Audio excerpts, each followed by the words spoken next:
चलिए अभी हम लोग मैकेनिक्स ऑफ मटेरियल का लेक्चर नंबर 5 लेने वाले हैं। लेक्चर नंबर 4 तक आप देख लिए होंगे। लेक्चर नंबर 4 में आपको बेसिक ऑफ डैम बता दिए थी कि डैम होता क्या है, उसका टाइप्स क्या है, पर्पस क्या है, एप्लीकेशन क्या है और उस कितने टाइप के होते हैं। ठीक है, लेकिन मेनली जो हम लोग का सिलेबस में था वो क्या था पढ़ना, स्टेबिलिटी ऑफ डैम और रिटेनिंग वॉल। ठीक है, और दोनों का कंसेप्ट एक ही होता है। क्यों ऐसा, जो रिटेनिंग वाल होता है किसी चीज को आपको रिटेन, जैसे मान लीजिए कि ऐसे आपको अभी शॉर्ट एग्जांपल दे रहे हैं, ऐसे ही जनरल एग्जांपल कि जैसे मान लीजिए कि किसी का घर है, ऐसे घर है, ठीक है, आपके बगल में यहाँ पे मिट्टी जामा है, ठीक है, मिट्टी ऐसे बनाते हैं ना। अब इसको हमको क्या करना है, रोकना है, तो इसके आगे क्या लगा देंगे, दीवार लगा देंगे। ठीक है, तो यही आपका क्या है, रिटेनिंग वाल है ना। या आप जो अभी डैम को पढ़ रहे हैं तो डैम में क्या है कि रिवर है, रिवर के क्रॉस हम यहाँ पे क्या कर देते, एक स्ट्रक्चर बना देते। बोले थे कि यूट्यूब पे देख लीजिएगा डैम कैसा होता है, क्योंकि हम 2D फिगर में यहाँ पे 2D जैसा ही दिखा सकते हैं। ठीक है, तो यहाँ पे भी क्या कर रहा है, एक रिटेनिंग वाल का ही काम कर रहा है। तो दोनों का कंसेप्ट यहाँ पे एक ही चलेगा, सेम ही चलेगा। और दूसरी बात है कि आप लोग मॉम का नोट्स दे दीजिए, नोट्स दे दीजिए, तो आपको नोट्स इसका नहीं मिलने वाला है। ठीक है, आपको जैसे जैसे वीडियो देखते जाना है वैसे वैसे आपको खुद से नोट्स बनाते जाना है ना। आपको ऑल सब्जेक्ट का भेज दिया गया है, मॉम का नहीं जाएगा। आपको खुद से हैंड रिटेन नोट्स बनाना, और ना आप लोग मांगेंगे। ठीक है, मांगेंगे तो 2-4 बार सुन जाएंगे, अब मिलेगा भी नहीं। ठीक है, इसलिए आप हैंड रिटेन नोट्स बनाते जाइएगा मॉम का। आइए स्टार्ट करते हैं, स्टेबिलिटी ऑफ डैम और रिटेनिंग वाल कैसे समझिएगा। ठीक है, सबसे पहले इसका क्रॉस सेक्शन हम लोग बना लेते हैं। क्रॉस सेक्शन बना लेते हैं, एक सेकेंड। ये आपका क्रॉस सेक्शन हो गया किसका, डैम का। कल दिखाए भी थे, ये सब चीज सीखे होंगी कैसा क्रॉस सेक्शन होता है। यहां तक इसका क्या था, वाटर लेवल था। ठीक है, तो वाटर लेवल का जो डायग्राम बनेगा, प्रेशर डायग्राम, उसको भी यहाँ पे दिखा देते हैं। इसको मान लेते ए पॉइंट, बी पॉइंट हो गया, सी पॉइंट हो गया, इसको ले लेते डी पॉइंट। इसकी अगर हम विड्थ की बात करें तो ये ए हो जाएगा, और नीचे वाली विड्थ की बात करें तो ये आपका बी हो जाएगा। ठीक है, ट्राइपोइडियल सेक्शन दिख रहा है। ट्राइपोइडियल सेक्शन में क्या होता है, एक ट्राइंगल और एक रेक्टेंगल मिलकर बना होता है ना। एक ट्राइंगल और रेक्टेंगल मिलकर बना होता है, यानी यहां से अगर ये ए है तो ये पोर्शन कितना बचा होगा, बी माइनस ए बचा होगा, बी माइनस ए बचा होगा। ठीक है, इतना तक क्लियर है। अगर हाइट ऑफ डैम की बात करें तो उसको हम ले लेते हैं एच। अच्छा, ये वाटर लेवल इतना बोले थे, इसको क्या बोले थे, ये फ्री बोर्ड है ना, फ्री बोर्ड याद है, कल वाला क्लास देखें आप लोग। चलिए, तो ये फ्री बोर्ड है, तो इसको नाम अभी मिटा देते हैं। आप समझिएगा कि वाटर यहीं तक था, मैक्सिमम वाटर लेवल जो था। अच्छा, इसका प्रेशर डायग्राम, प्रेशर कितना पे एक्ट होता है, तो H/3 पे होता है, H/3 पे। बात को पहले सभी को समझते चलिएगा क्लियरली से। ठीक है, तब आपको स्टेबिलिटी ऑफ डैम है जो आपको इतना आसान हो जाएगा जो आप सोच भी नहीं सकते। अभी नाम सुन के डर लग रहा होगा, स्टेबिलिटी ऑफ डैम। अगर मेरे साथ एक बार देख लीजिएगा अच्छे से तो आपको टोटल क्लियर हो जाएगा। चलिए, यहां तक देख लिया, अभी तक फिगर में कुछ नहीं बना है, क्रॉस सेक्शन ऑफ डैम बना है। ठीक है, या रिटेनिंग वाल बोल सकते हैं। इसमें ए बी सी डी, ये आपका क्रॉस सेक्शन का आगे। अच्छा, क्रॉस सेक्शन मतलब समझ रहे हैं, कैसा डैम होता है, इस तरह से ऐसे, इस तरह से ऐसे रहेगा। ठीक है, इस तरह से ऐसे, और रिवर के क्रॉस रहता है। आप देखे होंगे फिगर तो पता चल रहा होगा। ठीक है, इसी पे रोड बनाते हैं हम लोग, इसी पे रोड बनाते हैं ना। तो ये क्रॉस सेक्शन हम लोग दिखा रहे हैं, क्रॉस सेक्शन दिखा रहे हैं। देख लीजिएगा एक बार यूट्यूब पे कि कैसा डैम होता है। ठीक है, उसके बाद क्लास को कीजिएगा, नहीं तो फिर आपको कुछ नहीं समझ में आने लग ही नहीं रहा होगा कि ये डैम है ना। ये क्रॉस सेक्शन दिख रहा है हम लोग को, तो एक बार पहले देख लीजिएगा, ए बी सी, ये क्या था, डी था। क्रॉस सेक्शन हम लोग को दिख रहा है। ठीक है, clear. A B C D इसका नेमिंग कर दिए। प्रेशर लग रहा है H/3 पे, ये प्रेशर लग रहा है H/3 पे।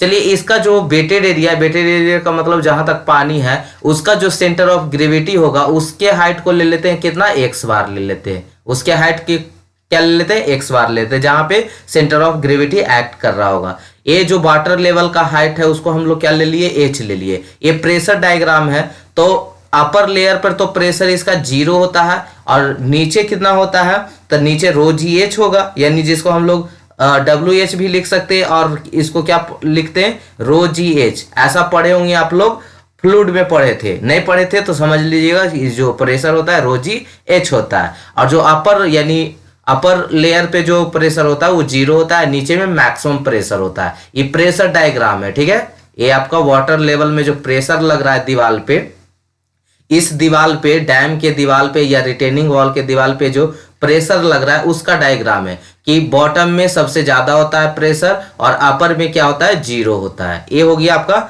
आई होप इतना क्लियरली समझ चुके होंगे। जो नीचे का बॉटम का विड्थ है वो B है और अपर का जो विड्थ है वो A है।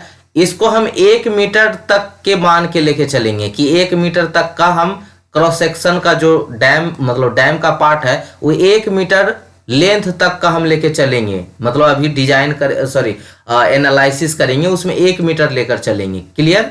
चलिए इतना तक अभी किन्हीं को कोई दिक्कत नहीं होगा, आप लोग फिगर भी बना लिए होंगे, ठीक है। अब चलिए जो जो हमको निकालना है उसको लिखते जाते हैं और बनाते जाते हैं। पहला पॉइंट में आपको टोटल प्रेशर फाइंड आउट करने को आएगा। टोटल प्रेशर, ठीक है। टोटल प्रेशर है कितना के लिए हम लोग वो ले रहे हैं, एज्यूम कर लेंगे, ऊपर में ही एज्यूम कर लेते हैं। Assume 1 metre of long wall, ठीक है। 1 मीटर वॉल के लिए, 1 मीटर वॉल के लिए आपको आपके सुविधा के लिए थोड़ा सा हम यहाँ पे दिखा दे कि क्या कहना चाह रहे हैं हम, ठीक है। ये रिवर ऐसे था, रिवर था, ठीक है। ये रिवर था, ये रिवर है। रिवर के लिए दूसरा थोड़ा सा समझ लीजिएगा, टाइम लगेगा लेकिन थोड़ा सा समझ लीजिएगा। ये आपका रिवर था ऐसे, ठीक है। ये आपका डैम है, डैम का क्रॉस सेक्शन ऐसे जो दिख रहा था ये ही ऐसे ये वाला था, ये है, ठीक है। ऐसे है, ऐसे होता, गेट बना होता है यहाँ पे, ऐसे करके गेट बना होता है। इधर से पानी आ रहा है, इधर से पानी आ रहा है, इधर से पानी आ रहा है, ठीक है। अब यही क्रॉस सेक्शन अगर हम देखेंगे यहाँ तो बताइए ऐसा दिख रहा है ट्राइपोइडियल वाला, यही क्रॉस सेक्शन की बात कर रहा है। इधर से देखिएगा, यहाँ से देखिएगा, ठीक है। यहाँ से देखिएगा तो ये आपको ऐसा क्रॉस सेक्शन दिख रहा है। यही आपका रेड वाला जो बना हुआ है रिवर है और ये बीच में डैम बना हुआ है। ये आपको इधर से जो दिखा रहे हैं, नीचे से जो तीर का निशान यहाँ से दिखा रहा है, यहाँ से दिखा रहे हैं, ये देखने वाला पार्ट है। तो ये आपको कैसा फिगर दिख रहा है, ट्राइपोइडियल दिख रहा है जो अभी आप बनाए। इसको और अच्छे से देख लीजिएगा, अभी हम 2D में बना नहीं पा रहे, ठीक है। कितना तक ले रहे हैं, 1 मीटर तक ले रहे हैं, 1 मीटर तक का, पूरा का नहीं। हम लोग ऐसे बनाते हैं ना, कोई चीज बनाते हैं तो छोटा सा एक स्ट्रिप काट के बनाते हैं, तो ही यहाँ से 1 मीटर तक का ले रहे हैं। तो ये तो विड्थ ये वाला B हो गया, ये हो गया, ABCD नाम इसमें दिए थे, ABCD ऐसे करके। और कहाँ तक ले रहे हैं, 1 मीटर इधर से, 1 मीटर, इसको दूसरा कलर से यहाँ दिखा रहे हैं, 1 मीटर, ये 1 मीटर तक के ले रहे हैं। क्लियर? अब समझ में आ गया होगा। चलिए इसको मिटा दे, बनाना चाहे तो आप इसे भी बना लेंगे। क्लियर? चलिए टोटल प्रेशर हमको फाइंड आउट करना है। तो टोटल प्रेशर के लिए हम लोग क्या करेंगे कि P is equal to average of pressure into area, pressure into area, ठीक है। Average pressure into area. Average pressure क्या हो गया, तो अपर लेयर पर क्या था 0 और नीचे क्या था WH या ρGH बटा कितना 2 इंटू एरिया क्या हो जाएगा। तो एरिया जो यहाँ पे आपको क्रॉस सेक्शन दिख रहा है उसका एरिया कितना हो जाएगा, 1 मीटर लेंथ है और हाइट कितना है h है ना। तो उसका एरिया कितना हो जाएगा 1 इंटू एच। यहाँ तक किन्हीं को कोई कंफ्यूजन नहीं हुआ होगा। जो आपको ये आपका एच हो गया, कितना मीटर तक लेना है 1 मीटर तक का, ठीक है। तो जो वाटर जो प्रेशर लगा रहा होगा, प्रेशर कैसा सेक्शन पे लगा रहा होगा, रेक्टेंगल सेक्शन पे लगा रहा होगा। ये एच हो गया और इसका लेंथ कितना था 1 मीटर था, तो 1 इंटू एरिया क्या होगा 1 इंटू एच हो जाएगा। अभी भी किन्हीं को नहीं समझ में आया होगा तो देखिएगा, 1 सेकेंड वेट कीजिएगा। वो जो फिगर हम बताए थे ना आपको, जो अभी फिगर हम जस्ट बनाए थे वो मिटार तो दिए, रहने देते तो समझाने का काम आता। इस तरह से था, इसमें क्या बताए थे कि इस तरह से डैम था, इस तरह से डैम है और इस तरह से यहाँ पे, इस तरह से यहाँ पे ये रिवर का पानी इधर से आएगा, ये अपर स्ट्रीम साइड हो गया। आई होप कल वाला क्लास आप लोग देखे होंगे, नहीं देखे होंगे बहुत मार मारेंगे, ठीक है। खाली हमको झूठो मूठो परेशान करते रहते हैं। ए हो गया आपका ए हो गया बी। अब ये जो जिधर से पानी आ रहा है तो प्रेशर तो उसी पे लगाएगा, तो ए हो गया तुम्हारा एच, ए हो गया तुम्हारा एच। ए कहां तक 1 मीटर इधर तक, ठीक है। तो ये एरिया कितना हो जाएगा 1 इंटू एच। आई होप समझ में आया होगा, ठीक है। तो ये हो गया 1 इंटू एच एरिया हो गया जिस पे प्रेशर लग रहा है। तो इसका अगर हम टोटल प्रेशर की बात करें तो टोटल प्रेशर का वैल्यू कितना हो जाएगा, rho G H into plus zero, तो ये तो रो जी एच हो जाएगा, एच इंटू गुना कर देंगे तो रो जी बोल रहे हैं, सॉरी डब्ल्यू एच। इसको आप रो जी एच भी यहाँ पे लिख सकते हैं, क्योंकि डब्ल्यू का स्पेसिफिक वेट का वैल्यू होता है रो इंटू जी, ठीक है, रो इंटू जी।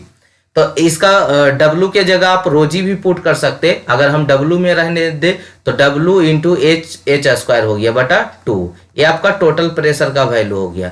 कहाँ से भाई, कहाँ से ये होगा, तो एट अच्छा, इसका हम नो, अगर कोई परेशान हो रहे होंगे कि नोट्स नहीं मिलेगा तो हम कैसे निकलवाएंगे, बहुत मार मारेंगे, नोट्स बना लीजिएगा, लास्ट में हो नहीं होगा तो हम भेजेंगे लास्ट में एग्जाम के टाइम, अभी नहीं भेजेंगे, ठीक है, तो बना ही लीजिएगा। तो ये कहाँ तक का प्रेशर होगा, eight h/3 from base BC, ठीक है, बेस BC से कहां तक का प्रेशर पूछा, मतलब कहां पे हम लोग प्रेशर निकाल रहे हैं, ये BC बेस हो गया आपका, BC जो नीचे दिख रहा है वो बेस है, बेस से कहां प्रेशर एक्ट करेगा, तो h/3 हाइट पे, ठीक है, h/3 हाइट पे। तो वही यहाँ पे मेंशन आपको कर लेना है, जो ये प्रेशर निकल रहा है वो कहां पे निकल रहा है, बेस से, बेस कौन सा, BC से कितना हाइट पे, h/3 हाइट पे, प्रेशर क्या आ गया, P। अब आपको क्वेश्चन रहेगा, क्वेश्चन में आपको दिया रहेगा कि हाइट कितना है, उसका स्पेसिफिक जो डेंसिटी कितना है, ग्रेविटी, सब चीज दिया, ग्रेविटी तो आपको मालूम भी होगा, और आपको एच डिस्टेंस कितना है, सारा कुछ दिया रहेगा, आपको आंसर पुट करना है, ठीक है। तो यहां से आपको टोटल प्रेशर आ जाएगा। अब आते हैं, अच्छा एक चीज और, इसको दूसरे प्रेशर निकालने के लिए जो रो जी एच है उससे अगर हम निकालना चाहें तो रो जी एरिया इंटू एक्स बार, ठीक है, इसका फॉर्मूला एक्स बार क्या है, जहां पे सेंटर ऑफ ग्रेविटी होगा उसका डिस्टेंस, ठीक है, जहां पे सेंटर ऑफ ग्रेविटी होगा उसका डिस्टेंस एक्स बार हो गया, एरिया आपको मालूम ही है, और रो जी आपको ये चीज दिया ही रहेगा बुक में, मतलब क्वेश्चन में, ठीक है। अब आते हैं नेक्स्ट पॉइंट, क्या पूछा जाएगा, अब पूछा जाएगा वेट ऑफ डैम निकाले, ठीक है, लास्ट में स्टेबिलिटी चेक करवाएंगे, पहले सारे पॉइंट आपको टर्म बाय टर्म समझा देते, एक पॉइंट को, एक भी पॉइंट नहीं छूटेगा आपको इससे, ठीक है। वेट ऑफ डैम की बात करते हैं, वेट ऑफ डैम निकालना है, या बॉल, रिटेनिंग बॉल, ठीक है। तो वेट ऑफ डैम निकालना है तो उसके लिए क्या होगा, डेंसिटी इंटू वॉल्यूम, सिंपल सा बात है, डेंसिटी इंटू क्या, वॉल्यूम। डेंसिटी क्या होगा, डेंसिटी तो रो, ये आपको दिया रहेगा क्वेश्चन में। वॉल्यूम की बात करते हैं तो वॉल्यूम क्या होगा, जो क्रॉस सेक्शन एरिया दिख रहा है, area into area of dam या रिटेनिंग वॉल इंटू हाइट बोल सकते हैं, एच बोल सकते हैं। अच्छा, आप एरिया कैसे निकालेंगे, ये आपको जो दिख रहा है वो कैसा दिख रहा है, टाइपोइडियल दिख रहा है। टाइपोइडियल का एरिया क्या होता है, तो टाइपोइडियल के लिए हम लोग जानते हैं 1/2a + b इंटू, और जितना इसका क्या है, हाइट है, जितना इसका हाइट है, और उधर लॉन्ग कितना लिए थे, 1 मीटर, तो 1 मीटर से मल्टीप्लाई कर देंगे तो टोटल वॉल्यूम आ जाएगा, area into depth, area into उसका लेंथ, ठीक है। टाइपोइडियल सेक्शन जो होता है ना, इस तरह से, टाइपोइडियल सेक्शन इस तरह से होता है ना, AB, और यहाँ पे मान लीजिए जो भी हाइट इसका h होगा, तो a + b/2 इंटू h ऐसा होता है। और इसको अगर मान लीजिए ऐसे रहता तो इसको कितना से गुना कर देते, मान लीजिए 1 मीटर है तो 1 मीटर से इसको गुना कर देंगे, ठीक है, क्लियर। चलिए, तो आपको निकालना है वेट, तो वेट के लिए डेंसिटी इंटू क्या हो जाएगा, वॉल्यूम हो जाएगा, डेंसिटी इंटू वॉल्यूम। तो डेंसिटी इंटू वॉल्यूम, वॉल्यूम क्या होता है, एरिया इंटू एच हो गया। अब यहां से पुट कीजिए वैल्यू को, डेंसिटी तो यही रहने देते जो आपको क्वेश्चन में दिया रहेगा। एरिया की बात करें तो a + b/2 into H into क्या हो जाएगा, 1, ठीक है। अब इसका वैल्यू हो गया, वेट का वैल्यू क्या हो गया, a + b/2 into H into rho, यही आपका आंसर हो गया। अच्छा, वेट कहाँ एक्ट करेगा, ये वेट कहाँ लगेगा, वेट तो होगा लेकिन वेट कहाँ होगा, तो वेट के लिए हम लोग क्या निकालते हैं, CG कहाँ होगा, ठीक है, एक्स बार कहाँ होगा। तो अलग अलग यहाँ पे सेक्शन दिया हुआ, एक तो रेक्टेंगल दिया, एक ट्रायंगल दिया है। तो मान लीजिए कि ये रेक्टेंगल का CG यहाँ पे लग रहा है, इसका CG यहाँ पे लग रहा है, तो इसका रिजल्टेंट CG कहीं पे होगा, यहाँ पे होगा, ठीक है। तो इसको निकालने के लिए हम कैसे निकालते हैं, x bar is equal to formula पढ़े होंगे, आपको याद आया तो, x bar is equal to a1x1 + a2x2 बटा क्या, a1 + a2, याद आया। अच्छा A1 क्या हो गया, तो A1 हो जाएगा किसका एरिया, रेक्टेंगल का एरिया। A2 किसका हो जाएगा, ट्रायंगल का एरिया। X1 क्या हो जाएगा, जो रेक्टेंगल है, चलिए फिगर में दिखाते हैं, इसको मान लेते हैं X1, ठीक है। ए हो गया आपका A1 X1, ए क्या हो जाएगा A2 और ये हो जाएगा आपका X2, ठीक है। तो इसी का X2 निकालने के लिए कहां से कहां तक जाएंगे, तो हम बोलते थे कि अगर आपको डिस्टेंस निकालना हो तो जिसका, जैसे रेक्टेंगल है तो रेक्टेंगल का क्या होता है, हाफ होता है। तो इसका कितना है, ये वाला जो आपका डिस्टेंस है ए है, तो ए बटा क्या हो जाएगा 2, यानी X1 का वैल्यू क्या हो जाएगा ए बटा 2। ये ऊपर ए है, देखिए रेक्टेंगल का पोर्शन यानी विड्थ कितना है ए है, तो नीचे भी रेक्टेंगल का पोर्शन कितना होगा ए ही होगा। अगर हम इसके ट्रायंगल के लिए बात करें तो ट्रायंगल के लिए x2 का वैल्यू कितना होगा, तो पहले तो हम पूरा जो आपका रेक्टेंगल है उसको ट्रेवल करेंगे, तो ट्रेवल करेंगे तो ए आ जाएगा। और जिसका निकालना रहता है उसका क्या करते हैं, या अगर रेक्टेंगल है तो हाफ करते हैं, अगर ट्रायंगल है तो ट्रायंगल में भी देखना पड़ता है कि किधर से जा रहे हैं। अगर चौड़ा तरफ से जाते हैं तो h/3 इस तरह से पढ़े होंगे, इस तरह से जाते हैं तो h/3, अगर इधर से जाते हैं तो 2h/3। तो किधर से जा रहे हैं, चौड़ा तरफ से, हम बार बार इसी नाम लेकर पढ़ाते हैं कि चौड़ा तरफ से जाते हैं तो h/3 है ना। तो इधर से जा रहे हैं यानी इधर से वैल्यू कितना है b - a है, तो b - a अब बटा क्या 3, यही हो जाएगा x2 का वैल्यू। a1 a2 तो निकाल ही लीजिएगा, a1 a2 कैसे निकलेगा, ट्रायंगल दिया हुआ है, रेक्टेंगल दिया हुआ है, रेक्टेंगल का एरिया क्या हो जाएगा, इसका हाइट है h और ये क्या है आपका a/2, यही ना है, a है, ठीक है। तो ये आपका क्या हो जाएगा, एरिया हो जाएगा। क्लियर, एकदम सिंपल तो है। उसके बाद अगर हम ट्रायंगल की बात करें तो ट्रायंगल के लिए बेस हो जाएगा, ये हाइट हो जाएगा, तो 1/2 इंटू बेस इंटू हाइट जानते ही होंगे, तो वहां से एरिया 1 x1 x2 निकाल लेंगे। तो a1 x1 x2 कैसे निकाले आपको पता हो गया, तो यहां से लिख देते हैं यहाँ पे, ठीक है। x1 का वैल्यू क्या हो जाएगा, x1 का वैल्यू क्या हो जाएगा a/2, क्यों कैसे हुआ, यहाँ पे फिगर में आप दिखा दीजिएगा, यहाँ पे फिगर में दिखा दीजिएगा, ये आपका a था, ये आपका a था, तो a भी आपका a हो जाएगा। ये नीचे वाला पूरा b था, नीचे वाला पूरा b था, तो ये वाला वैल्यू कितना हो जाएगा b - a हो जाएगा, b - a। तो x1 का वैल्यू क्या हो गया, x1 जो होता है जिसका हम निकालना चाहते हैं उसका हाफ, ठीक है। तो यहाँ पे ट्रायंगल निकाल रहे हैं, रेक्टेंगल निकाल रहे हैं, तो रेक्टेंगल का हाफ हो गया a/2। अगर हम x2 की बात करें तो ट्रायंगल पोर्शन के लिए, ट्रायंगल फिगर के लिए, ट्रायंगल में क्या दिख रहा है कि आपको पहले इतना दूर ट्रैवल करना पड़ेगा, यानी जिसका निकालना होता है उसी का हम उसमें कुछ भागा जो जिससे देना होता है उसको देते हैं, बाकी जो पीछे से जितना भी डिस्टेंस है उसको पूरा लिखा जाता है। तो ये हो गया। अब यहाँ पे पोर्शन दिख रहा है आपका ट्रायंगल, ठीक है। ट्रायंगल में क्या होता है, बड़ा वाला चौड़ा वाला तरफ से /3 होता है जो भी डिस्टेंस है, ठीक है। तो यहाँ पे है b - a और उसका क्या करना है /3, है ना। क्लियर, अगर इस तरह से ट्रायंगल है तो अगर हम इधर से जा रहे हैं तो ये h/3 होता है, अब b है तो b/3 हो जाएगा, इधर से आएगा तो 2b/3 हो जाएगा। तो हम जा रहे हैं तो इधर से जा रहे हैं ना, तो क्या हो जाएगा b/3 हो जाएगा। तो आपको a1 x1 x2 निकाल दिए। एरिया तो आपको पता है एरिया कैसे निकलेगा, तो एरिया के लिए अगर वो आपको दिख रहा है क्या, ट्रायंगल दिख रहा, रेक्टेंगल दिख रहा है, तो रेक्टेंगल का एरिया क्या हो जाएगा a × h हो जाएगा। a × h a है, ये हाइट कितना था इसका h था, तो a × हाइट हो जाएगा। अगर हम a2 की बात करें तो a2 कैसे निकलेगा, तो a2 के लिए आपको ये विड्थ कितना है b - a है, तो b - a 1/2 into b into h, यही होता है फॉर्मूला। क्लियर है, सब चीज निकल गया, a1 a2 x1 x2 सब निकल गया। तो आपको x बार निकालना है, तो x बार कैसे निकालेंगे, तो x बार वैल्यू सब पुट कर दीजिए। चलिए x बार निकालना है, क्या फॉर्मूला होता है a1 x1 बटा a2 x2 बटा a1 प्लस a2, यही होता है।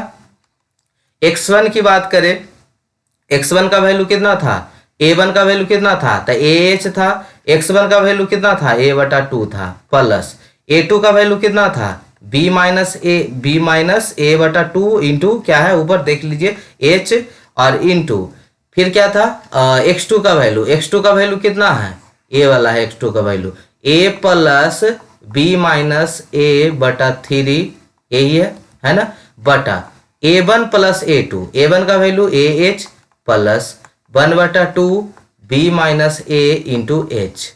H देख रहे होंगे सभी में है ना, तो सब में कॉमन लेके कट जाएगा, एकक H सब में है तो EH कॉमन ले लेंगे, नीचे भी H कॉमन लेंगे तो H से H सभी कैंसिल हो जाएंगे, तो बचेगा क्या, A²/2 प्लस H तो कैंसिल ही हो गया, तो A से इसको गुना करेंगे तो क्या हो जाएगा, AB माइनस, इसको गुना कर रहे हैं AB माइनस A², अब बटा कितना हो जाएगा 2 प्लस इसको गुना करेंगे फिर इससे, तो B माइनस ए इंटू बी माइनस ए का होल स्क्वायर बटा कितना हो जाएगा 2×3 6, नीचे कितना हो जाएगा H तो कट गया, तो H कट गया तो A प्लस 1/2 अब B माइनस ए, यही बचेगा। ठीक है, अब ऊपर वाला को एलसीएम ले लीजिए, ऊपर एलसीएम ले लेंगे, एलसीएम ले लेंगे तो क्या बचेगा, ठीक है, ये हो जाएगा आपका 2 6 हो जाएगा 2×3 6, 3A² plus 2×3 6 3AB minus 3A²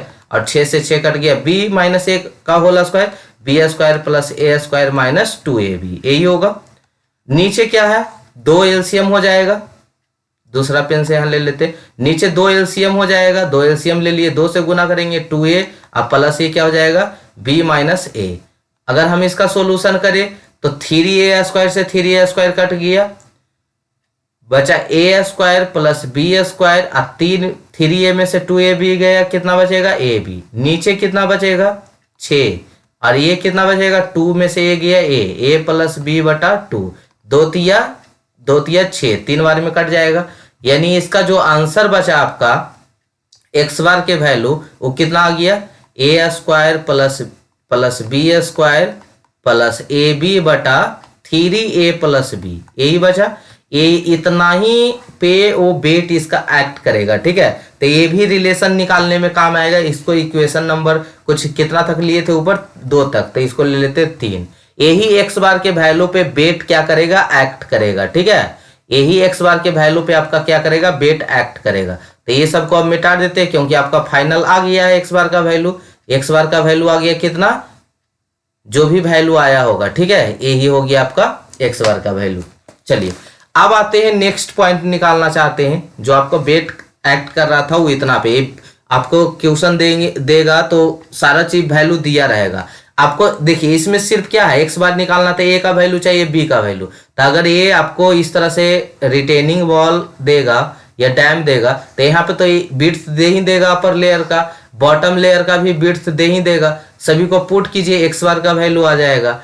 हमको फिर वेट निकालना है, वेट का वैल्यू, वेट के वैल्यू के लिए a और b चाहिए बटा 2, हाइट तो दे ही देगा, डेंसिटी दे ही देगा, वेट हो जाएगा। बोलेगा वेट कहाँ पे एक्ट करेगा, तो ये जितना x² का वैल्यू आया होगा। ठीक है, क्लियर। चलिए कोई भी प्रॉब्लम होने वाली नहीं है आपको। ठीक है, अब आते हैं रिजल्टेंट फोर्स की बात करते हैं। तो रिजल्टेंट फोर्स कहाँ एक्ट करेगा, तो यहाँ पे फिगर में देखिएगा, फिगर में देखिएगा ये आपका x² था, यहीं पे एक्ट करेगा। यहाँ पे जो फोर्स देख रहे हैं आप, ये क्या जा रहा है, यहाँ पे प्रेशर जो जा रहा है P जा रहा है, यहीं पे वेट एक्ट करेगा नीचे W, तो इसका रिजल्टेंट किधर हो जाएगा, इधर हो जाएगा, है ना। तो इसको हम न्यू फिगर में दिखा देते हैं नीचे। ठीक है, न्यू फिगर में यहाँ बना के दिखा देते हैं। अगला पॉइंट है आपका रिजल्टेंट फोर्स फाइंड आउट करना, रिजल्टेंट फोर्स फाइंड आउट करना। ठीक है, कितना होगा, तो इसका न्यू फिगर बना के बताते हैं। वही फिगर है, मतलब यहाँ पे दिखा देते हैं आपको। एक सेकेंड, ये हो गया आपका थोड़ा ज्यादा,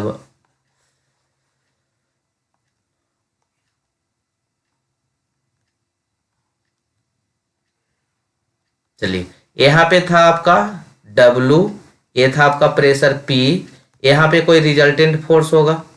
ठीक है, रिजल्टेंट फोर्स R। तो यहाँ पे देखिएगा कि जब इधर कोई प्रेशर लगा रहा होगा तो यहाँ भी इसको अपोजिट में एक प्रेशर लगा रहा होगा, ये फ्रिक्शन फोर्स हो जाएगा। ऊपर से वेट दबा रहा होगा तो नीचे से भी एक वेट जाएगा। ठीक है, और रिजल्टेंट है उसका भी अपोजिट रिजल्टेंट होगा। क्लियर है, यहाँ तक किन्हीं को कोई कंफ्यूजन नहीं हुआ होगा। अच्छा, उसके बाद हम बात करें,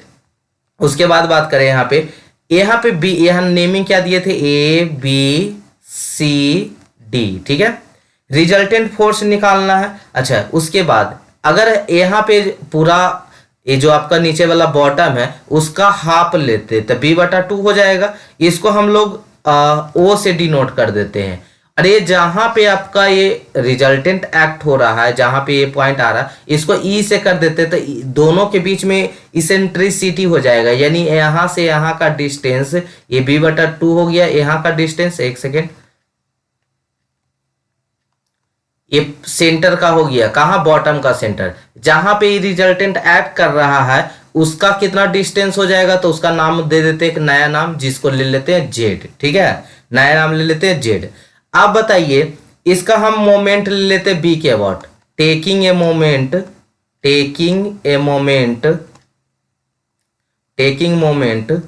अबाउट बी, तो बी के अबाउट मोमेंट लीजिएगा तो बताइए क्या होगा। प्रेशर ई पी है और हाइट कितना था आपका, एच था। ये आपका वाटर का हाइट कितना था, एच था। ये इसको, ये आपका क्या था, यहाँ पे एच था, है ना, एच। तो P इंटू मोमेंट ले रहे हैं, तब P इंटू क्या हो जाएगा, H/3 था, तब कितना हो जाएगा, P into H/3, P into, एक second, P into H/3 plus weight कितना है, W है, इसका सेंटर ऑफ जो ग्रेविटी का जो डिस्टेंस था वो कितना था, x बार था, तो W इंटू क्या हो जाएगा, x bar is equal to W, A नीचे अब यहाँ पे देख रहे हैं, W इंटू कितना है परपेंडिकुलर डिस्टेंस, Z, तो W इंटू Z प्लस ये P जो है, ये P है जिसके अबाउट मोमेंट ले रहे हैं, जब वो P इसी पॉइंट पे आ रहा है ना, तो जिस पॉइंट पे हम लोग मोमेंट लेते हैं उसी पॉइंट पे कोई फोर्स आ रहा होता है तो उसका मोमेंट जीरो हो जाता है, यानी P इंटू क्या हो जाएगा, जीरो। परपेंडिकुलर डिस्टेंस तो कुछ है ही नहीं, B पॉइंट पे है। ये जो प्रेशर था, ये प्रेशर का जो अपोज कर रहा था वो इसी लाइन ऑफ एक्शन पे आ रहा है, तो यहाँ पे मोमेंट क्या हो जाएगा, डिस्टेंस तो परपेंडिकुलर रहा नहीं, यानी डिस्टेंस जीरो तो मोमेंट भी जीरो। तब यहाँ से जेड का वैल्यू निकल जाएगा। जेड का वैल्यू कैसे निकलेगा, देखिएगा, P इंटू H/3 प्लस, इसको उधर भेज देते हैं, W x bar minus WZ is equal to क्या हो जाएगा, W एक्स बार, तो माइनस PH/3 हो जाएगा। अब देखिए यहाँ पे हमको क्या निकालना है, अच्छा ऐसे माइनस में तो फिर आपको और चेंज करना पड़ेगा, सीधा सीधी क्या कर देते हैं, P को ही इधर रहने देते हैं, PH/3 इजकल टू क्या हो जाएगा, WZ माइनस W एक्स बार। W यहाँ से कॉमन ले लेंगे तो क्या हो जाएगा, Z माइनस एक्स बार, इधर क्या हो जाएगा, PH/3, यही होगा। अब यहाँ पे तो W कॉमन है, अथी W कॉमन ले लिए तो Z minus x bar is equal to क्या हो जाएगा, PH/3 इंटू क्या हो जाएगा, W एक्स बार। हमको Z का वैल्यू निकालना है, तो Z के वैल्यू के लिए क्या हो जाएगा, PH/3 इंटू W और प्लस एक्स बार। इसको ऐसा भी लिख सकते हैं, Z is equal to P/W plus नहीं इंटू H/3 अब प्लस क्या हो जाएगा, एक्स बार, ऐसा लिख सकते हैं। कुछ नहीं, बस ये PH था उसको अलग अलग सेपरेट कर दिए, ठीक है। अच्छा, अब इसके बाद बता पाएंगे आप जो रिजल्टेंट फोर्स एक्ट करेगा वो कितना डिस्टेंस पे करेगा, तो यही जेड का वैल्यू आप निकाल लीजिएगा, ठीक है। चलिए अब आते हैं इसेंट्रिसिटी पूछेगा, अगला टर्म में पूछेगा इसेंट्रिसिटी। जितना फॉर्मूला बनते जा रहा है ना उसको आपको ध्यान में रखना है, ठीक है। जितना फॉर्मूला बनते जा रहा है सभी को ध्यान में रखना है। P क्या है, प्रेशर है, W क्या है, इसका वेट है, H क्या है, डिस्टेंस है उसका, ठीक है, एक्स बार क्या है, तो जहां पे सेंटर ऑफ ग्रेविटी लाइज कर रहा है वहां तक का डिस्टेंस है। इसेंट्रिसिटी की बात करते हैं। इसेंट्रिसिटी के लिए अभी क्या देख रहे थे, इस तरह से बेस था, B था, ये क्या था, C था, हाफ ऑफ बीट थी, इसका क्या था, B/2 था, ठीक है, जहां पे O नाम दिए थे, और जहां पे इसका रिजल्टेंट आ रहा था वो क्या था, पॉइंट E था, तो ये दोनों के बीच में डिस्टेंस यहाँ पे क्या हो गया, इसेंट्रिसिटी, यही है आपका इसेंट्रिसिटी। तो इसेंट्रिसिटी कितना कहलाएगा, इसेंट्रिसिटी कितना, तो यहाँ तक का वैल्यू क्या था, जेड था, यहाँ तक का वैल्यू क्या था, जेड था, ये क्या है, B/2 है, ठीक है। तो अगर हम इसेंट्रिसिटी OE से नाम दे सकते OE, ठीक है, इसेंट्री इसको E बोल, अगर इसेंट्रिसिटी है तो E से डिनोट करते, ऊपर भी लिख दीजिएगा इसेंट्रिसिटी E। तो OE निकालना है तो क्या करेंगे, तो Z में से B/2 घटा दें, जेड में से बी बटा टू घटा देंगे तो क्या निकल जाएगा, इसेंट्रिसिटी निकल जाएगा। बस यही आंसर हो गया, जेड माइनस बी बटा टू। ठीक है, यही आपका आंसर हो गया। अब आते हैं resultant pressure at B. Resultant pressure निकालना है कहां पे, बी पे। अगला पॉइंट, 5वां पॉइंट चल रहा है ना, resultant pressure eight base. Base पे आपको क्या निकालना है, रिजल्टेंट प्रेशर निकालना है। तो रिजल्टेंट प्रेशर के लिए direct stress plus bending stress, अच्छा प्लस माइनस भी लेना पड़ेगा माइनर मेजर के लिए। ठीक है, तो यहाँ पे डायरेक्ट स्ट्रेस को रिजल्टेंट प्रेशर को एफ से डिनोट कर रहा है। Direct stress plus minus bending stress. Direct stress F D हो गया plus minus, bending stress F B हो गया। ठीक है, अच्छा डायरेक्ट स्ट्रेस पढ़े होंगे डब्ल्यू बाई ए अब प्लस बेंडिंग स्ट्रेस क्या आता था, एम बटा जेड, यानी मोमेंट कैसे निकालेंगे, पहले फिगर बना लीजिए। आपका ये क्या था, ओ था, ये पॉइंट क्या था, ई था, यहीं पे इसेंट्रिसिटी लाइज कर रहा था ई, यहाँ पे आपको वेट डाउनवर्ड डायरेक्शन में था। तो यहाँ पे मोमेंट एम का वैल्यू क्या हो जाएगा, डब्ल्यू इंटू ई, वेट इंटू यानी लोड इंटू परपेंडिकुलर डिस्टेंस। यहाँ लोड जो है वेट है और परपेंडिकुलर डिस्टेंस कितना, ई है।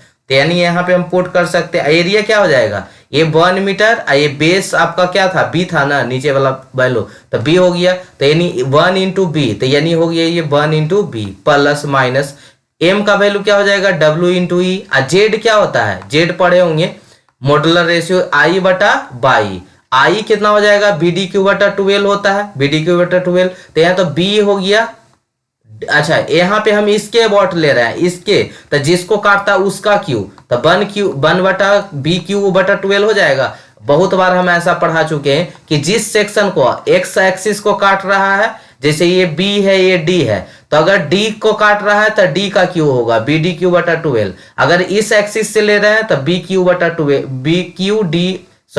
डी बी क्यू बटा 12 हो जाएगा। ऐसा आपको बहुत बार पढ़ा चुके हैं। ठीक है, तो उसी इस एक्सिस के लिए तो जिसको काटता है उसका क्यू, तो यानी 1 इंटू बी का क्यू बटा 12। बाई का वैल्यू क्या हो जाएगा, जिसको काटा उसी का हाफ, तो बी बटा 2 हो गया। तो 2 6 12, 2 से कट गया, बी से एगो बी कट जाएगा, तो क्या बचेगा, बी स्क्वायर बटा 6, बी स्क्वायर बाई 6। तो यानी हम यहाँ नीचे में लिख सकते हैं, यहाँ पे एक सेकेंड, बी स्क्वायर बाई 6, यही हो गया। अच्छा अब इसको सोल्यूशन करते हैं थोड़ा सा। डब्लू दोनों में है, डब्लू कॉमन ले लिए, बी भी दोनों में है, कॉमन ले लिए। यहाँ पे बचा 1, यहाँ पे प्लस माइनस, डब्लू तो कॉमन ही हो गया।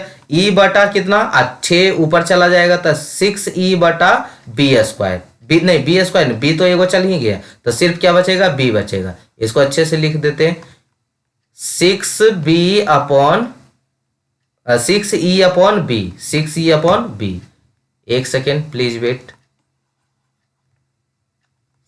6, ये 6 ऊपर चला जाएगा ना, 6 ऊपर चला जाएगा, और वो ऊपर क्या बचा था, ई बचा है, तो ई हो जाएगा, नीचे क्या बचा है, बी, क्योंकि एक बी तो बाहर हो गया था। तो यही इक्वेशन नंबर आपका क्या हो गया, 6 हो गया। अगर आपको पूछेगा कि रिजल्टेंट प्रेशर बताइए, तो आपको वेट का वैल्यू पता होना चाहिए, बी का वैल्यू पता होना चाहिए, इसेंट्रिसिटी पता होना चाहिए। तो डायरेक्ट आप फॉर्मूला भी याद करके क्वेश्चन सोल्व कर सकते हैं। लेकिन अगर इस तरह से एनालिसिस कर लीजिएगा, आपको पूछ देगा कि स्टेबिलिटी ऑफ डैम के प्रत्येक टर्म को शो करे, ठीक है, तो आपको खुद से या सिर्फ लिख देगा स्टेबिलिटी ऑफ डैम, तो आपको ये सारी चीज दिखाना पड़ेगा। अब कुछ हार्ड एंड टफ भी नहीं है, इतना आसान तो है।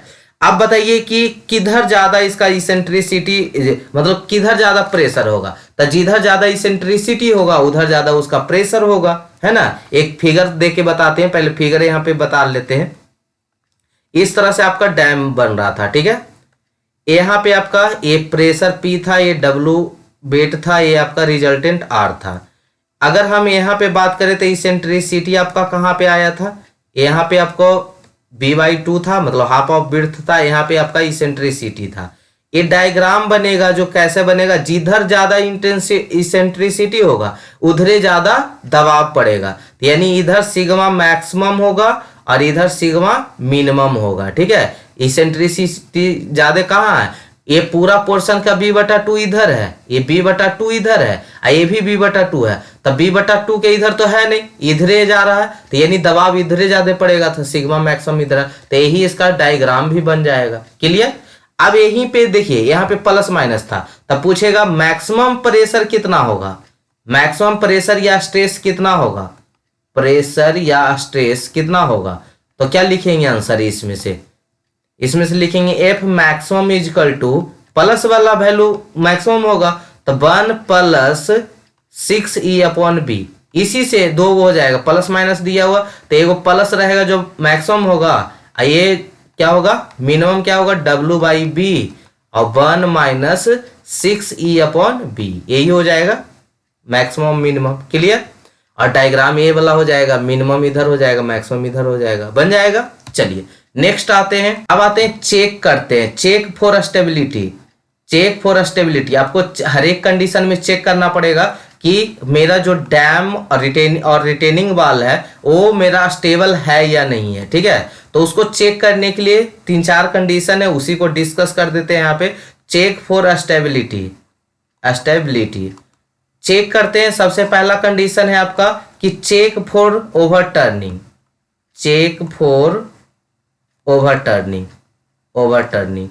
अच्छा, ओवरटर्निंग कब होगा उसका केस पहले समझ लेते हैं। ओवरटर्निंग कब होगा, तो ओवरटर्निंग कब होगा जब ये जो आपका कहाँ फिगर है, अभी कोई फिगर बनाए थे ना, यहाँ पे देखिएगा, जो इसेंट्रिसिटी है आपका, जो यहाँ पे इसेंट्रिसिटी है, पहले तो ये b/2 पार्ट हो गया, उसके बाद यहाँ इसेंट्रिसिटी है। अगर इसेंट्रिसिटी, ये प्रेशर का वैल्यू बढ़ाते जाइए बढ़ाते जाइए, इसेंट्रिसिटी अगर बढ़ते जाए, जैसे ही पॉइंट क्या था A, B, C, जैसे ही C के पार होगा इसेंट्रिसिटी, वैसे ही आपका जो डैम है वो क्या कर जाएगा, ओवर टर्न कर जाएगा, पलट जाएगा, ठीक है। तो यानी इसको बचाने के लिए आपको क्या करना पड़ेगा कि इसेंट्रिसिटी का वैल्यू जो है हाफ ऑफ बिट्स से क्या रहे, कम रहे, ठीक है, या इक्वल रहे, हाफ ऑफ बिट्स से कम रहे या इक्वल रहे। जैसी ज्यादा होगा वैसी क्या कर जाएगा, ओवरटर्न कर जाएगा। तो इसके लिए एक स्टेटमेंट भी लिख सकते हैं, वो स्टेटमेंट क्या होगा, लिख लीजिएगा, for it resultant must pass through the base BC as the point E crosses the point C। जो आपका ये ई पॉइंट है, जो इसेंट्रिसिटी है, उस सी पॉइंट के क्रॉस नहीं करना चाहिए। जैसी क्रॉस करेगा वैसी आपका क्या हो जाएगा, ओवरटर्न हो जाएगा। तो OE का वैल्यू किससे बड़ा होना चाहिए, OC से बड़ा होना चाहिए, ठीक है। अगर OC से बड़ा रहता है तो ओवरटर्न कर जाएगा, ठीक है। अगर OE का वैल्यू OC से बड़ा रहता है, मतलब ये जो आपका इसेंट्रिसिटी वाला पॉइंट था, O का ऐसे एक लाइन था, A था, B आपका एक C था, ये O वाला कौन सा लाइन था, जो B/2 पूरा विड्थ B है, तो ये B/2 हो गया, OC हो गया। ये OE का वैल्यू कौन सा था, इसके आगे एक इसेंट्रिसिटी का मान ले रहे थे E, यही था। तो अगर OC का वैल्यू OE का वैल्यू अभी इतना ही दूर है, अगर ये ज्यादा कब होगा, जब C से भी पार हो जाए, कौन, E। यहाँ पे C है, यहाँ पे O है, तो OE का वैल्यू ये ज्यादा हो गया, OC का वैल्यू क्या हो गया, कम हो गया। तो इस केस में C से पार कर गया ना, तो जैसी पार करेगा वैसी ओवरटर्न कर जाएगा, वैसी ओवरटर्न करना। तो रहना चाहिए कम। तो पहले बता रहे हैं, यहाँ पे समझा रहे हैं कि OE का वैल्यू अगर OC से ज्यादा रहे, या इसको ऐसा लिख सकते हैं कि इसेंट्रिसिटी लिख सकते हैं उसको, कि इसेंट्रिसिटी का वैल्यू अगर B/2 से ज्यादा, क्योंकि ऐसे जो यहाँ पे नाम था B, यहाँ पे O, यहाँ पे C, तो ये पूरा विड्थ इसका B था, तो हाफ क्या हो गया, B/2। तो अगर B/2 से इसेंट्रिसिटी अगर ज्यादा होगा तो आपका क्या होगा, ओवरटर्निंग होगा। अगर इसको बचाना है तो इसका वैल्यू को क्या करना पड़ेगा, कम करना पड़ेगा। तो एक केस किसके लिए, ओवरटर्निंग के लिए है, ठीक है। यानी ऐसा रहेगा तो आपका जो रिटेनिंग वॉल है, जो डैम का वॉल है या रिटेनिंग वॉल है, वॉल है वो क्या करेगा, ओवर टर्न कर जाएगा, ठीक है, ओवर टर्न। अब इसको बचाना है तो बचाने के लिए हेंस इसका वैल्यू फॉर सेफ्टी पर्पस कितना होना चाहिए, ई का वैल्यू लेस देन होना चाहिए, किससे, b/2 से। यानी इसका मतलब समझे, इक्वल टू और लेस देन। यानी यहाँ पे आपका b था, यहाँ पे आपका c था, यहाँ पे वैल्यू आपका o था, यहाँ पे वैल्यू आपको e था जिसका वैल्यू था e।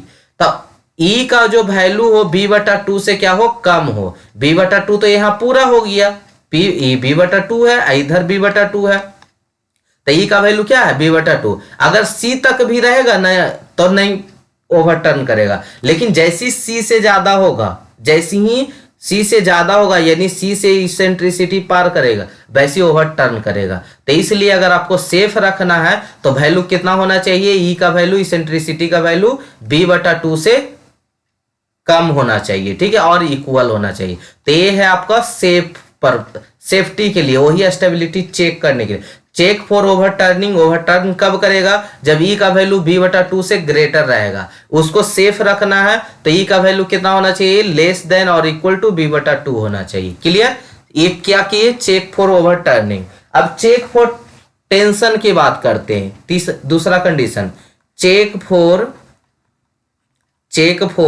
टेंशन।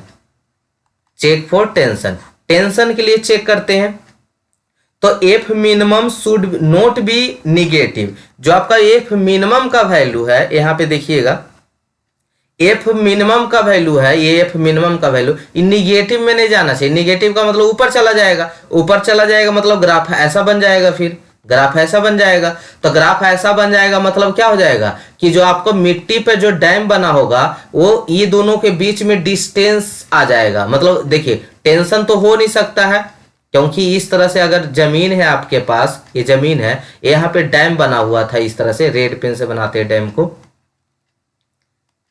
इस तरह से यहाँ पे डैम बना हुआ था। तो जैसे ही ये निगेटिव में जाएगा मतलब ये ऊपर उठ जाएगा और जमीन नीचे हो जाएगा, बीच में गैप आ जाएगा। अच्छा, ये टेंशन दोनों अगर एक दूसरे से जुड़ा रहता तब ना दोनों एक दूसरे को खींचता तो बैलेंस रहता। ये तो ऊपर उठ जाएगा, ऊपर उठ जाएगा मतलब कॉन्टेक्ट एरिया इतना, इसका इतना आ गया है ना, कॉन्टेक्ट एरिया इतना ही आ गया, तो ये क्या है आपके लिए खतरा है, डेंजरस है, ठीक है। तो इसी के लिए इसको चेक करेंगे। तो यानी मिनिमम वैल्यू नहीं होना चाहिए। मिनिमम वैल्यू होने का मतलब क्या हो जाएगा कि डैम थोड़ा ऊपर उड़ जाए, मिट्टी को छोड़ देगा, नीचे जिस पे रखा हुआ है उसको छोड़ देगा, थोड़ा सा ऊपर उठ जाएगा। तो ऊपर उठ जाएगा तो आपके लिए वो खतरा हो जाएगा, फिर कॉन्टेक्ट एरिया उसका कम हो जाएगा।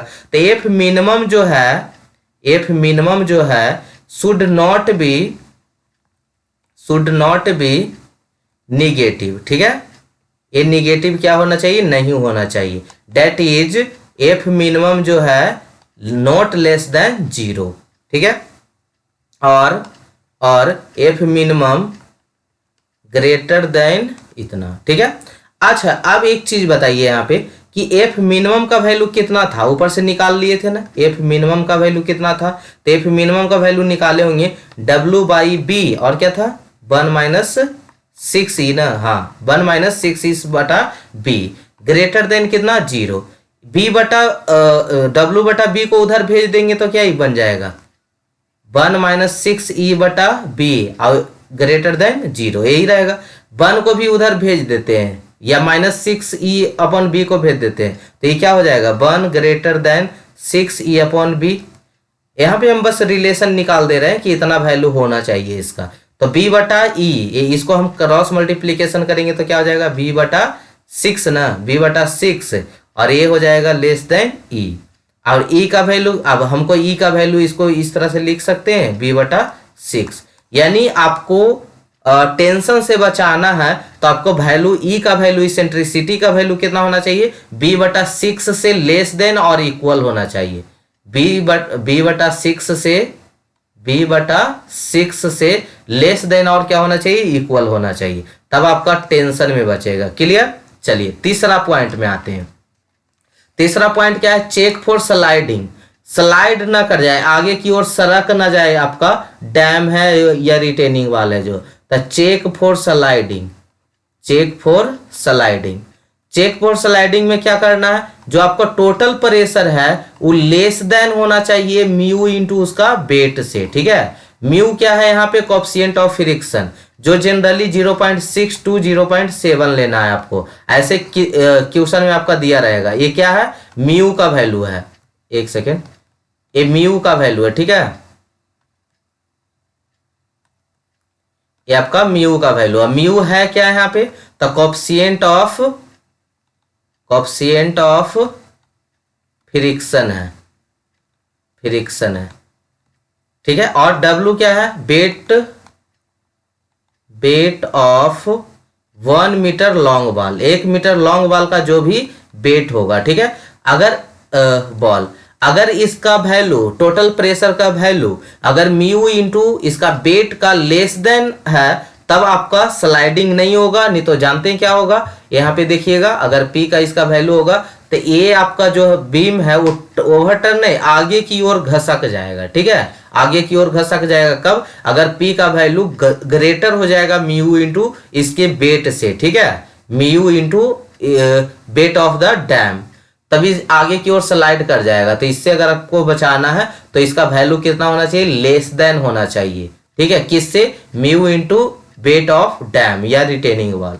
अब लास्ट आता है यहाँ पे check for stress, check for maximum stress. Maximum stress के चेक करने के लिए दो कंडीशन बनता है। पहला कंडीशन में crushing strength of masonry wall, जो आपका डैम बनाया गया है, ठीक है, उससे कम होना चाहिए। बेयरिंग कैपेसिटी ऑफ सॉइल का भी वैल्यू क्या होना चाहिए, उससे भी वैल्यू क्या होना चाहिए, कम होना चाहिए। यानी एफ मैक्सिमम का वैल्यू, जो मैक्सिमम स्ट्रेस था उसका वैल्यू कम होना चाहिए, किससे, क्रशिंग स्ट्रेंथ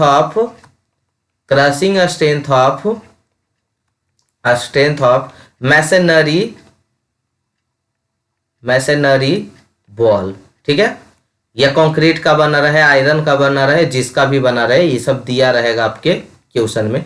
मैक्सिमम और दोनों कंडीशन फुलफिल होना चाहिए। And bearing capacity of soil,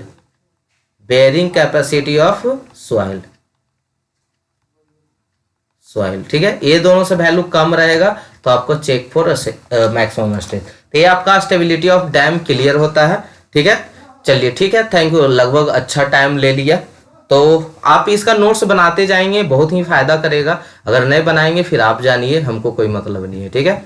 चलिए, तो एक बार अच्छे से देख लीजिएगा इसको एक बार, क्योंकि पहली बार अगर पढ़ रहे होंगे अगर इसको पहले अगर सीखे होंगे तो अच्छी बात है। अगर पहली बार पढ़ रहे होंगे तो एक बार रिपीटेड वीडियो देख लीजिएगा, आपके लिए बहुत ही फायदा कर जाएगा, ठीक है।